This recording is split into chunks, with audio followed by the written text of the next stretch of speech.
이슬람의 분파인 수니파와 시아파에 대한 이야기는 중동 지역을 이해하는 데 있어 가장 기본적이고 중요한 주제 중 하나입니다. 우리가 뉴스를 통해 들을 때도 이 두 파벌의 갈등이 전쟁과 정세에 큰 영향을 미친다는 것을 자주 접하게 되지요. 그런데 왜 같은 이슬람교 안에서 이렇게 분열이 생긴 걸까요? 이건 단순한 종교의 해석 차이를 넘어서 역사, 정치, 문화, 심지어 민족성까지도 얽혀있는 복합적인 문제입니다. 이제 천천히 하나씩 풀어볼게요. 이야기의 시작은 예언자 무함마드가 세상을 떠난 632년으로 거슬러 올라갑니다. 이슬람교를 창시한 위대한 선지자가 갑자기 사망하자 남겨진 공동체는 혼란에 빠졌습니다. 왜냐하면 무함마드는 단순한 종교 지도자뿐 아니라 정치적 군사적 리더이기도 했기 때문이죠. 그런데 그의 후계자, 즉 칼리프를 누가 맡아야 하느냐를 두고 갈등이 생깁니다. 여기서 두 개의 큰 흐름이 나타납니다. 바로 수니파와 시아파입니다. 먼저 수니파입니다. 수니파는 다수의 뜻을 따르자입니다. 수니파는 공동체 다수의 합의를 중시했습니다.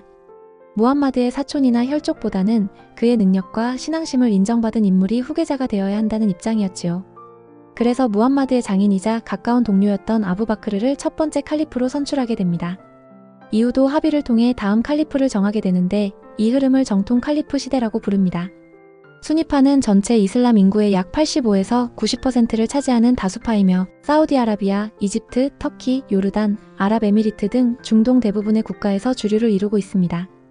이들은 칼리프는 예언자의 혈통과는 상관없이 능력과 신앙심으로 지도자가 될 수 있다고 믿습니다. 그럼 시아파를 보겠습니다. 시아파는 혈통의 정통성을 중시하자입니다. 시아파는 수니파와는 달리 전혀 다른 생각을 했습니다. 그들은 예언자의 후계자는 반드시 무함마드의 혈통, 그 중에서도 사촌이자 사위인 알리가 되어야 한다고 주장했지요. 왜냐하면 그들에게 있어서 신성한 진리와 통치는 피를 통해 계승되는 것이었기 때문입니다. 이 입장은 단순히 정치적 주장이 아니라 신의 뜻을 실현하기 위한 정통성 있는 계승이라고 본 거예요. 그래서 시아파는 알리를 첫 번째 진정한 칼리프로 여깁니다.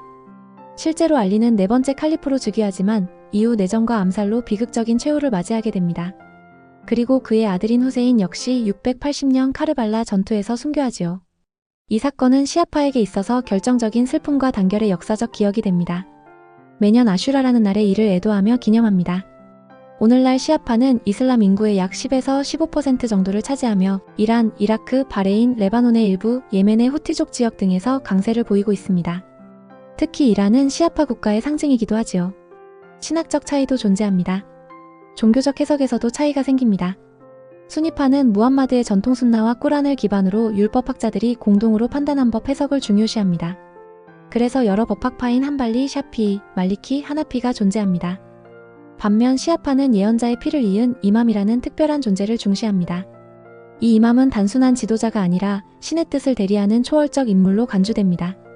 그래서 12이맘 시아파라는 교리가 널리 퍼져 있고 이맘 중 마지막 12번째는 숨겨진 이맘 마흐디로 지금은 숨어 있지만 언젠가 다시 나타나서 세상을 구원할 것이라는 종말론적 믿음을 가지고 있습니다.